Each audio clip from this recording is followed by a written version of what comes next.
తప్పు మీది కాదు మాది అని మా వైపు వేలు చూపిస్తున్నారు.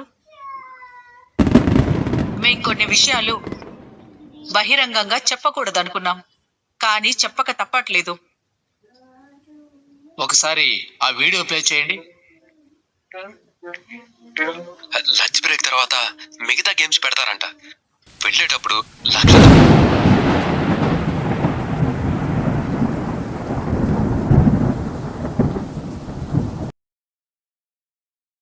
మనకి ఎక్కువ నాలెడ్జ్ ఉంటుంది కదా. అంతేకాదు, అందరూ బాగుండాలి, అందులో మనం ఉండాలి అన్నట్టు మాట్లాడాలి తప్ప మనం మాత్రమే గొప్ప అన్నట్టు మాట్లాడకూడదు.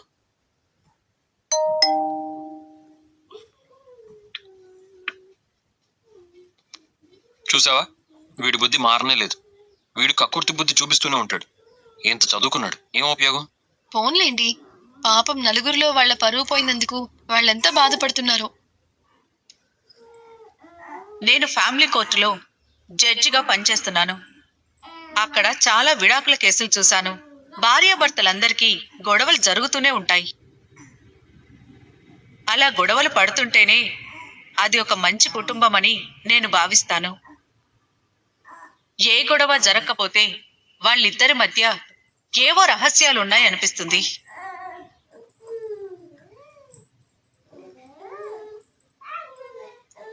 ఎస్ మేడం, ఇద్దరి మధ్య ఏదైనా గొడవ జరిగితే దాన్ని పరిష్కరించుకొని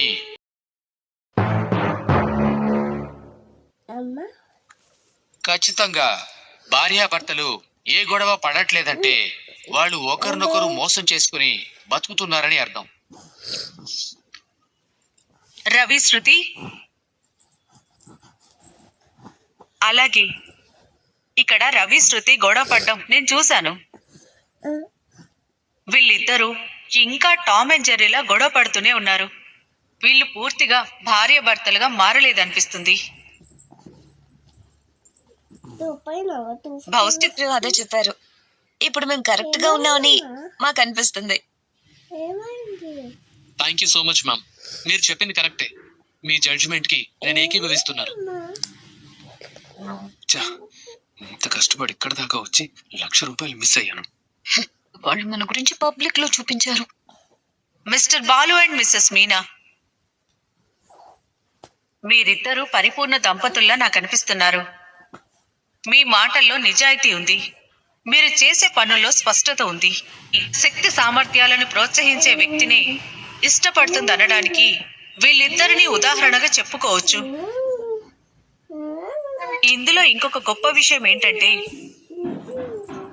మీనా మొదటిసారి బాలుని చూసినప్పుడు తను నాకు ఒక రౌడీలా కనిపించాడు, తనకి తాగుడు అలవాటు ఉంది, తనకి కోపం ఎక్కువ, ఇవన్నీ కూడా ఎంతో నిజాయితీగా చెప్పారు. ఒక భార్యగా తన జీవితంలోకి వచ్చిన తరువాత తన లోపున బెస్ట్ విషెస్ తెలియజేస్తున్నాము. బాలు, మీనా.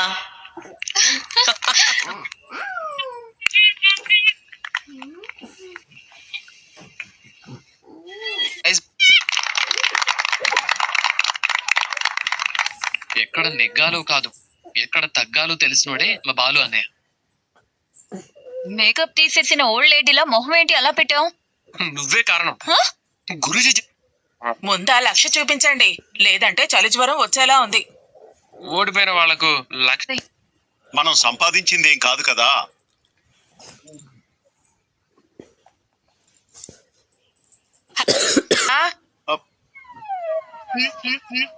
ఏంటి మా మీద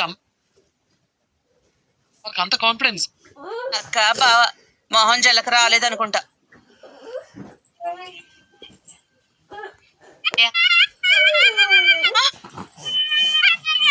అబ్బా,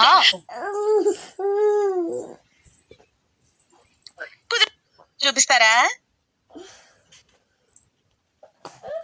గెలిచారని హారతి ఇవ్వాలనుకున్నావు. వీళ్ళిద్దరూ గెలిచి ఇంటికొస్తే ఎందుకు వెళ్ళిపోతున్నావు?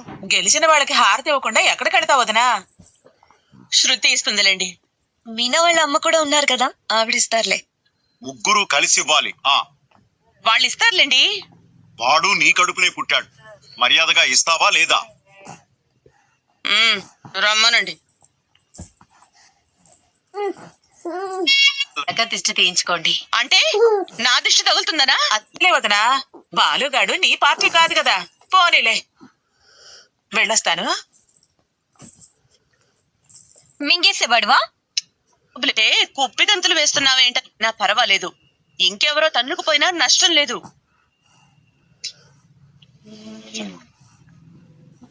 ఎవరు నువ్వు అనేది? నువ్వెందుకురా ఏడుస్తున్నావు? మేము ఏడుస్తున్నావా? లేకపోతే ఇల్లు తుడుస్తున్నారా? ఏంటండి ఆపుతారా? వారు అవును, మన విజయానికి గుర్తుగా, మన అన్యోన్య దాంపత్యానికి సాక్షిగా ఎప్పటికీ గుర్తుండిపోతుంది. అక్కడ నుంచి వింటూనే ఉంది. యాండి, మనం గెలిచాం. సంతోషంలో సైలెంట్ గా ఉండొచ్చు కదా. వీళ్ళు వారానికి ఒకసారి గొడవ పడతారని వాళ్ళకి తెలియదు కదా. ఒకవేళ అలాంటి చిన్న చిన్న గొడవలు లేకపోతే భర్త భార్య దగ్గర ఏవో రహస్యాలు దాస్తున్నాడని అర్థం అంట.